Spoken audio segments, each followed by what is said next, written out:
আজকে বিকেলে জলখাবারে বানিয়ে নিলাম ধোকলা।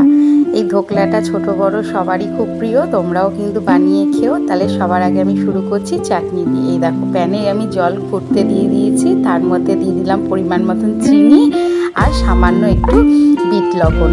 এই বিট লবণটা দিলে বেশ চাটনিতে খুব ভালো লাগে। এই যে পাকা তেঁতুলটা আমি জলের মধ্যে গুলিয়ে কাপটা বের করে নিলাম, এই গরম জলের মধ্যে আমি দিয়ে দিলাম। তার মধ্যে যখন ফুটে উঠবে দিয়ে দেবে নুন, চিলি ফ্লেক্স আর শুকনো লঙ্কার গুঁড়ো। জলটা যেই ফুটে উঠলো এর মধ্যে আমি দিয়ে দিলাম। এবার নাড়িয়ে নিয়ে এই দেখো চাটনিটা বেশ রেডি হয়ে গেছে। এটা নামিয়ে একটা বাটিতে রেখে দিলাম। আরেকটা কড়াইয়ের মধ্যে আমি জল ফুটতে দিয়ে দিলাম, এবার ঢাকা দিয়ে দিলাম। এবার আমি ধোকলার প্রিপারেশনটা শুরু করি। যে 1 কাপ জলে তোমরা মেজারমেন্ট করে 2 কাপ দেবে হচ্ছে বেসন। বেসনটা চেলে দিলে খুব ভালো হয়, চালাটা আমি দেখালাম না, এভাবে চেলে আমি দিয়ে দিয়েছি। এর মধ্যে আদা কুচি, লঙ্কা কুচি, সামান্য হলুদ, নুন, মিষ্টি আমি এর মধ্যে দিয়ে দিলাম। দিয়ে ভালো করে নাড়িয়ে 10 মিনিটের মতন রেখে দেবে।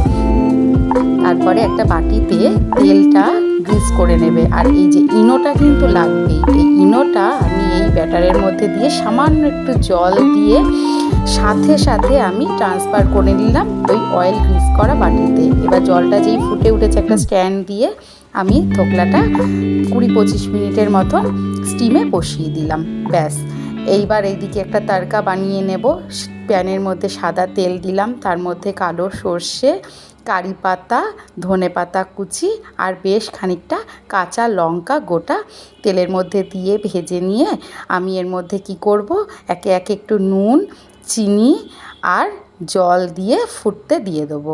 ফোটা হয়ে গেলে এটাকে ঠান্ডা করতে রেখে দেবো। গরম গরম কিন্তু ধোকলার ওপরে দেওয়া যাবে না, তোমরা কিন্তু এটা মাথায় রাখবে।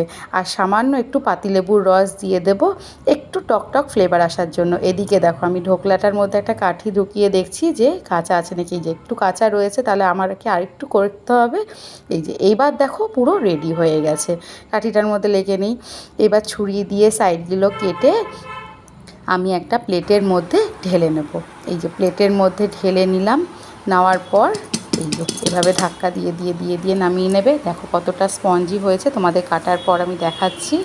খুব ভালো লাগবে। তোমরা একটা পিস পিস করে কেটে নিও, যে যেমনভাবে পিস করতে চাও।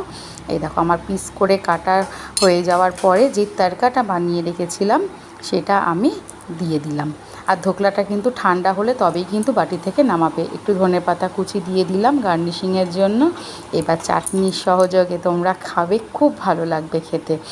আর বাচ্চাদের টিফিনের জন্য কিন্তু খুব ভালো এটা। অফিসেও যারা যায় তারাও খেয়ে যেতে পারে, নিয়ে যেতে পারে, খুব ভালো লাগবে। রেসিপিটা বানিয়ে খেও। টাটা।